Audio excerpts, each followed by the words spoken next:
I'd like to begin by telling you a story. It's a story of a young mum who was looking out of her kitchen window at her young son playing in the backyard. He had a cricket bat in one hand and a ball in the other. As he threw the ball into the air, he said, "I'm the greatest batsman in the world." Put two hands on the handle of the bat and had a mighty swing at the ball. He missed. Undeterred, he did the same thing a second time, announcing again that I'm the greatest batsman in the world. He threw the ball, swung the bat, and he missed. A third time, he picked up the ball and said, I'm the greatest batsman since Don Bradman. He threw the ball into the air, swung the bat again, and this time he missed. Finally, he picked up the ball. He looked at it and said, wow, what a bowler. Very subtle. But there seems to have been a shift in his focus that day, from the greatest batsman in the world to an amazing bowler.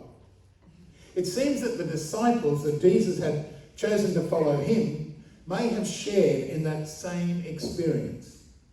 They had been called by Jesus to share his journey and his ministry. So they would be his disciples, a name which means those having been called.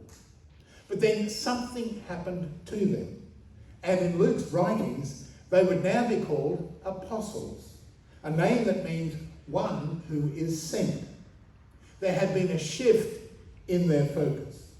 No longer were they the ones who simply walked behind Jesus being amazed.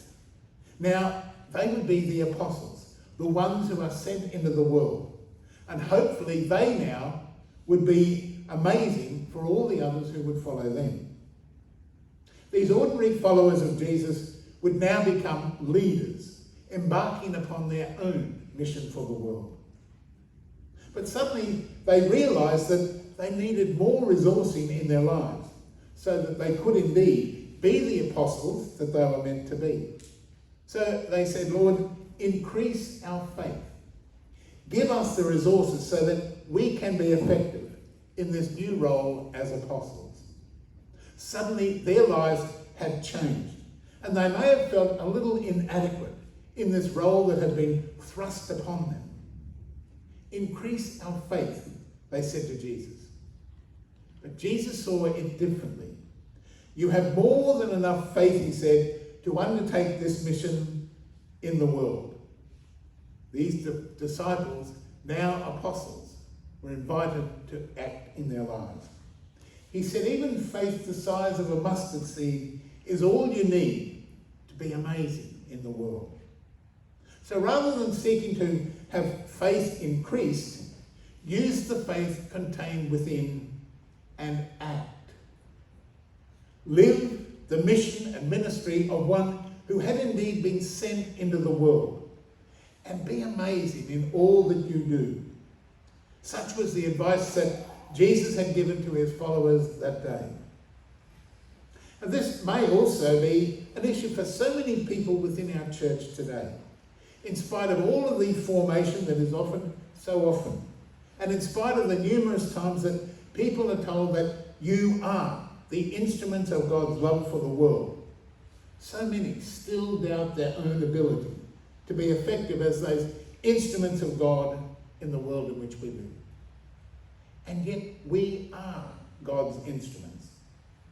Once again, people today, like those early disciples who would be apostles, may feel inadequate within themselves. So people who are gifted for mission and ministry are still a little hesitant in stepping forward.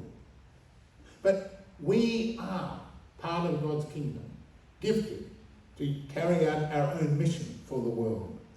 We are the instruments of God's love because we have been called from followers of Jesus to new ministers for our world today, perhaps the new apostles for the world. Like those early disciples who stepped up and became amazing within their own lives, so too with us. By using our particular gifts and talents for the world, we can be those amazing apostles so necessary for the world today. But once again, in the midst of our uncertainty, we hear those words that Jesus had spoken so long ago. You have faith. Use the faith that exists within you. Even with that mustard seed of faith that exists within each of us, we can indeed be ministers of God's love for our world. We can be the apostles sent by God to make a difference. We are the instruments of God's love by our lives. Each of us in our own way has been called as disciples first, and then, uncovering our own gifts and talents, we then are sent into the world, and so we become the apostles for other people. Initially, we became invited to simply come and see, as Jesus had done with his early disciples. Perhaps to sit at the feet of Jesus and to learn from him just what our role and our mission can be for the world. And so we are also the apostles, because we have been sent. We are sent by God to go and tell. We are called to act through the faith that we hold in our lives. We are the instruments of God's love that can make a difference because we choose to allow that mustard seed of faith contained within us to move us to action. And that can make all the difference. So now is our time. It's our time to be amazing as the ministers of God for our world. Now is our time to act, to step up and be counted as the people of faith, energized by the fire of the Spirit of which Paul had written about to Timothy. Be all the more empowered because God has called us to be the apostles for our world today, with all of the joys and the challenges that such a life of faith may bring to us. So we have faith. We have been called and we have been sent.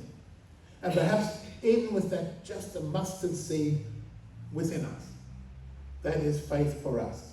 And through our faith, it is time for us to perhaps to be amazing for the world.